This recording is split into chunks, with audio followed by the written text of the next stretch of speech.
कल्पना कीजिए, एक जानवर की ताज़ा खाल अभी-अभी एक प्रोसेसिंग यूनिट में पहुंची है। कुछ समय पहले तक ये सिर्फ एक खाल थी, लेकिन इसे सही तरीके से प्रिजर्व न किया जाए तो बैक्टीरियाज इसे ख़राब करना शुरू कर सकते हैं। लेकिन कुछ समय बाद यही खाल किसी जूते का हिस्सा होगी, किसी बैग की सरफेस बनेगी, किसी बेल्ट या जैकेट में इस्तेमाल होगी। तो सवाल ये है, सड़ने वाली एक कच्ची खाल को टिकाऊ चमड़ा कैसे बनाया जाता है? क्या इसे बस सुखा दिया जाता है, या इसके पीछे कोई ऐसी केमिकल प्रोसेस है जो पूरी खाल की प्रकृति ही बदल देती है? इस सवाल का जवाब हमें फैक्ट्री के अंदर ले जाता है,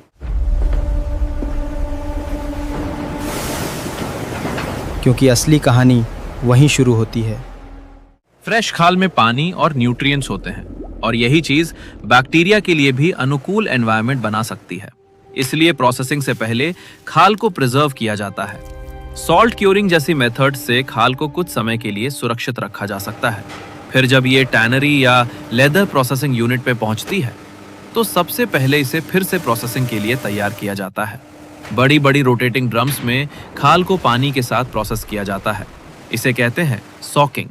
इस दौरान सॉल्ट, मिट्टी, खून, गंदगी और दूसरे अनवांटेड पदार्थ हटाए जाते हैं। खाल पानी को फिर से अब्सॉर्ब करती है और धीरे धीरे प्रोसेसिंग के लिए तैयार होने लगती है।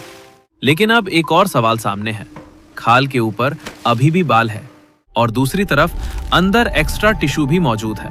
तो अगला काम क्या होगा? खाल को उसके असली फाइबर स्ट्रक्चर तक पहुंचाना।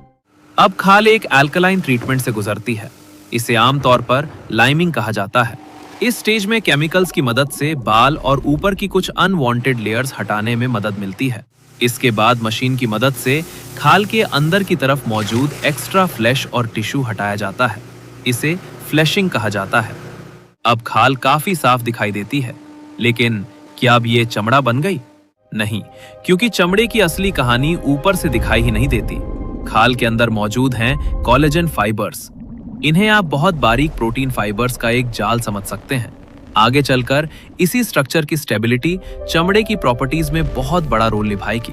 इसलिए अब सिर्फ खाल को साफ करना काफी नहीं है, हमें इसके अंदर की स्ट्रक्चर को भी टैनिंग के लिए तैयार करना होगा।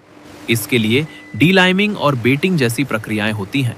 पीएच को बदला जाता है, एंजाइम्स का इस्तेमाल किया जा सकता है और खाल को ज्यादा सूटेबल, साफ और नरम बनाया जाता है। लेकिन अब हम उस स्टेज के बेहद करीब हैं जहां खाल की असली पहचान बदलने वाली है। अगले चरण में खाल को टैनिंग के लिए तैयार किया जाता है। इसके लिए पिकलिंग की जाती है। आसान भाषा में खाल की केमिकल कंडीशन को इस तरह बदला जाता है कि टैनिंग एजेंट उसके अंदर इफेक्टिवली पहुंच सके। और अब हम पहुंच गए हैं पूरी कहानी के सबसे महत्वपूर्ण शब्द पर, टैनिंग। लेकिन यही एक कॉमन मिसकंसेप्शन है। कई लोगों को लगता है कि टैनिंग का मतलब शायद खाल को बस किसी केमिकल में डालना या उसका रंग बदलना है। लेकिन असली काम इससे कहीं ज्यादा गहरा है। खाल के अंदर कोलेजन फाइबर्स का नेटवर्क होता है। रॉ खाल में ये बायोलॉजिकल स्ट्रक्चर समय के साथ डिग्रेड हो सकता है। टैनिंग एजेंट्स इस कोलेजन स्ट्रक्चर के साथ इंटरैक्ट करके उसे ज्यादा स्टेबल बनाते हैं। यानी ये सिर्फ सफाई नहीं है, ये सिर्फ रंग देना भी नहीं है। ये वो प्रक्रिया है जिसमें कच्ची खाल की स्ट्रक्चर को इस तरह स्टेबलाइज किया जाता है कि वो ज्यादा टिकाऊ लेदर मटेरियल बन सके। और यहीं खाल और चमड़े के बीच का सबसे बड़ा फर्क पैदा होता है। टैनिंग के भी अलग अलग तरीके हैं। सबसे कॉमन इंडस्ट्रियल मेथड्स में से एक है क्रोम टैनिंग। इसके अलावा वेजिटेबल टैनिंग भी इस्तेमाल होती है। क्रोम टैनिंग में क्रोमियम सॉल्ट्स कोलेजन फाइबर्स के साथ इंटरैक्ट करते हैं और टैनिंग प्रोसेस के दौरान कोलेजन स्ट्रक्चर को स्टेबलाइज करते हैं। इस स्टेज के बाद मिलने वाले मटेरियल को इंडस्ट्री में अक्सर वेट ब्लू कहा जाता है। नाम थोड़ा अजीब है, लेकिन वजह सिंपल है। क्रोम टैनिंग के बाद लेदर आमतौर पर गीली और मीली दिखाई दे सकती है। और अब वो मटेरियल रॉ खाल जैसी नहीं रही, उसकी स्टेबिलिटी बदल चुकी है। लेकिन कहानी अभी खत्म नहीं हुई, क्योंकि वेट ब्लू का मतलब फिनिश्ड लेदर नहीं है। अब सवाल है, इस चमड़े को आखिर वही शेप, सॉफ्टनेस और अपीयरेंस कैसे मिलेगी जिसकी जरूरत किसी शू, बैग या जैकेट को है? यहीं से शुरू होता है दूसरा ट्रांसफॉर्मेशन। अब टैंड लेदर को आगे प्रोसेस किया जाता है। उसकी थिकनेस को कंट्रोल करने के लिए स्प्लिटिंग और शेविंग जैसी प्रोसेसेस इस्तेमाल की जा सकती हैं। फिर होती है आगे की केमिकल प्रोसेसिंग। डाइंग से कलर दिया जाता है, फैट लिकरिंग जैसी ट्रीटमेंट से लेदर की सॉफ्टनेस और फ्लेक्सिबिलिटी जैसी प्रॉपर्टीज को एडजस्ट किया जाता है। कुछ लेदर्स में री-टैनिंग भी किया जाता है ताकि फाइनल कैरेक्टरिस्टिक्स को और बेहतर तरीके से कंट्रोल किया जा सके। और फिर आता है फिनिशिंग। यही लेदर का फाइनल लुक सामने आता है। किसी लेदर को स्मूथ बनाया जा सकता है, किसी को ग्लॉसी फिनिश दी जा सकती है, किसी को मैट लुक, किसी में नेचुरल ग्रेन को ज्यादा प्रोमिनेंट रखा जाता है और कुछ लेदर्स को सूड या नमक जैसी सरफेस कैरेक्टरिस्टिक्स दी जाती हैं। यानी लेदर का फाइनल अपीयरेंस सिर्फ उस खाल से तय नहीं होता जिससे वो शुरू हुई थी। उसके पीछे प्रोसेसिंग और फिनिशिंग की पूरी इंजीनियरिंग होती है। अब तक हमने ट्रांसफॉर्मेशन देख लिया। कच्ची खाल आई, प्रोसेस हुई और लेदर बन गई। लेकिन इस पूरी प्रक्रिया में सिर्फ लेदर नहीं बनता, वेस्ट भी पैदा होता है। सोकिंग से लेकर टैनिंग और फिनिशिंग तक अलग अलग स्टेजेस में पानी और केमिकल्स इस्तेमाल होते हैं और इसी वजह से टैनरी इंडस्ट्री के सामने वेस्ट वाटर मैनेजमेंट एक महत्वपूर्ण एनवायरमेंटल चैलेंज है। भारत में सेंट्रल पॉल्यूशन कंट्रोल बोर्ड ने टैनरी सेक्टर के लिए वेस्ट वाटर में हाई टीडीएस और डिस्चार्ज नॉर्म्स में क्रोमियम से जुड़े कंप्लायंस इश्यूज को प्रमुख चैलेंजेस में शामिल किया है। लेकिन कहानी यहीं खत्म नहीं होती, क्योंकि इसी समस्या का दूसरा हिस्सा है इसे कम करने की कोशिश।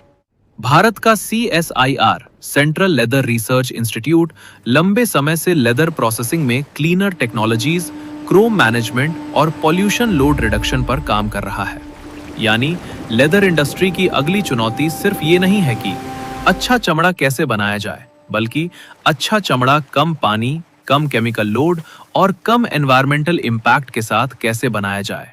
और यहीं लेदर मैन्युफैक्चरिंग सिर्फ एक ट्रेडिशनल क्राफ्ट नहीं रहती, ये केमिस्ट्री, बायोलॉजी, मशीनरी और एनवायरमेंटल इंजीनियरिंग का कॉम्बिनेशन बन जाती है।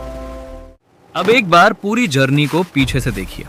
शुरुआत हुई एक कच्ची खाल से, उसे प्रिजर्व किया गया, फिर सोकिंग से साफ किया गया, लाइमिंग और फ्लेशिंग से अनवांटेड मटेरियल हटाया गया, डी लाइमिंग और बेटिंग से उसकी स्ट्रक्चर को आगे के लिए तैयार किया गया, पिकलिंग ने टैनिंग के लिए सही कंडीशंस बनाई और फिर टैनिंग ने सबसे बड़ा ट्रांसफॉर्मेशन किया। कोलेजन फाइबर्स को स्टेबलाइज किया गया। कच्ची खाल धीरे धीरे ड्यूरेबल लेदर में बदल गई। लेकिन उसके बाद भी थिकनेस कंट्रोल हुई, कलर आया, सॉफ्टनेस एडजस्ट हुई, सरफेस को फाइनल लुक दिया गया और आखिर में वही मटेरियल किसी शू, बैग, बेल्ट, जैकेट या दूसरे लेदर प्रोडक्ट का हिस्सा बन सकती है। और भारत में इसके पीछे सिर्फ एक टैनरी नहीं होती। इस पूरे इकोसिस्टम में leather processing technology, trained workers, chemical suppliers, testing laboratories और फिनिश्ड लेदर तथा लेदर प्रोडक्ट इंडस्ट्रीज जुड़ी हुई हैं। CSIR, CLRI जैसे संस्थानों ने भारत के लेदर सेक्टर में टेक्नोलॉजी डेवलपमेंट, ट्रेनिंग, टेस्टिंग और क्लीनर प्रोसेसिंग में महत्वपूर्ण भूमिका निभाई है।